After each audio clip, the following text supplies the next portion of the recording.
Welcome to our revision summary on displacement reactions.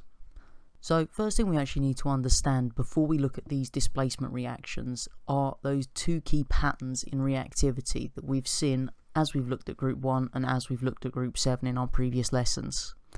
So in group 1, those alkali metals, the further down the group you go, so as we go down the periodic table from the top towards the bottom, then we find they become more reactive. Whereas in group 7, which are our halogens, the further down the group we go, the less reactive they become.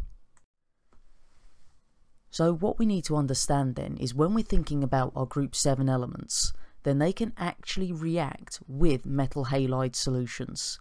And remember, a metal halide is just one of our alkali metals joined with one of our halogens. Now, what we're actually talking about when we refer to a displacement reaction is where our more reactive halogen will displace a less reactive halogen from the metal halide solution. What we've got in the table there then is the actual experiment results that you should have got when you did this practical in class. And at the bottom, the picture there that you can see are the actual results that hopefully you did see. So what we did in our experiment then was that we took our 3 different solutions of metal halides. So we had sodium chloride, we had our sodium bromide and our potassium iodide. Then what we did was we added our chlorine water, bromine water and iodine solution to those 3 different chemicals. And all we did then was we had a look to see if there was a colour change. If there was a colour change, we had a reaction. If there was no colour change, we had no reaction. And as we can see, if we look at the little picture of the spotting tile at the bottom there, we can see on that top row, which is our chlorine water reacting with our 3 different metal halides, our first one where chlorine water was reacting with sodium chloride, didn't change, it stayed that colourless colour. And that's down to the fact that if we're reacting chlorine with something that contains chlorine, clearly neither is more reactive, so we don't see any change there.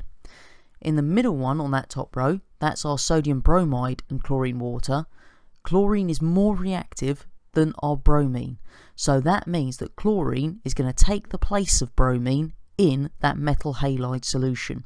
And you can see there's that slight colour change in that one.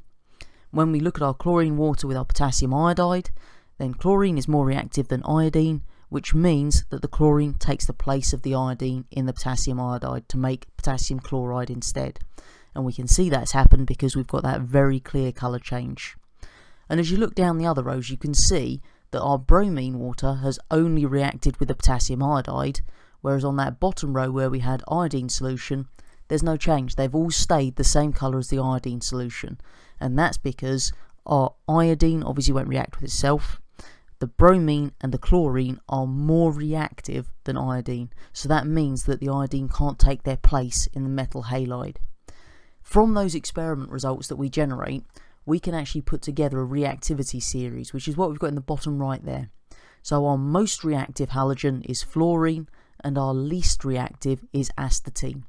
And just remember that if we've got one of those halogens that's more reactive than another one that's in that metal halide, then the more reactive one takes the place of the least reactive one.